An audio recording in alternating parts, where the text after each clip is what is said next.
প্রধান নির্বাচন কমিশনার বলেছেন, দেশ এখন সংকটময় পরিস্থিতিতে দাঁড়িয়ে আছে। ভবিষ্যৎ কোন দিকে যাবে তা নির্ধারণ করবে আগামী নির্বাচন।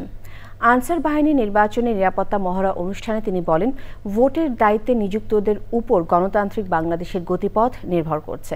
সুষ্ঠু নির্বাচনের জন্য সব রাজনৈতিক দলের সহযোগিতা প্রয়োজন বলে মন্তব্য করেছেন তিনি। শহীদুল্লাহ রাজু রিপোর্ট। নির্বাচনে ভোটকেন্দ্র দখলের চেষ্টা, প্রতিরোধে তৎপর আনসার ও গ্রাম প্রতিরক্ষা বাহিনীর প্রশিক্ষিত কুইক রেসপন্স টিম। জাতীয় সংসদ নির্বাচন সামনে রেখে এভাবেই চলছে মহড়া।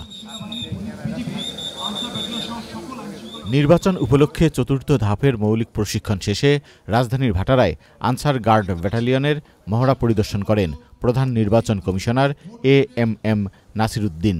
সমাপনী আয়োজনে অংশ নেওয়া সদস্যদের দেওয়া হয় সার্টিফিকেট।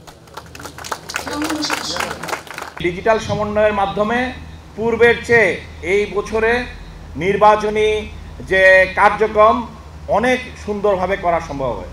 প্রধান নির্বাচন কমিশনার জানান, এবারের নির্বাচনে আইনশৃঙ্খলা বাহিনী সহ বিভিন্ন দপ্তরের প্রায় 10 লাখ জনবল দায়িত্ব পালন করবে।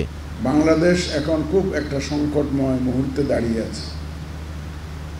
আমরা জাতি হিসাবে, দেশ হিসাবে কোন দিকে যাব, গণতন্ত্রের পথে কিভাবে হাঁটব, এই সব কিছু নির্ভর করছে কিন্তু আগামী নির্বাচনের উপর।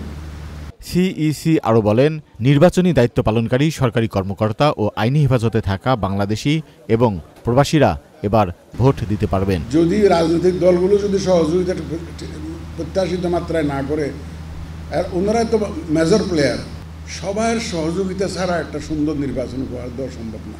নির্বাচন ঘিরে আর্টিফিশিয়াল ইন্টেলিজেন্সের অপব্যবহার হতে পারে উল্লেখ করে যাচাই বাছাই ছাড়া তথ্য সামাজিক যোগাযোগ মাধ্যমে শেয়ার না করার আহ্বান জানান সিইসি।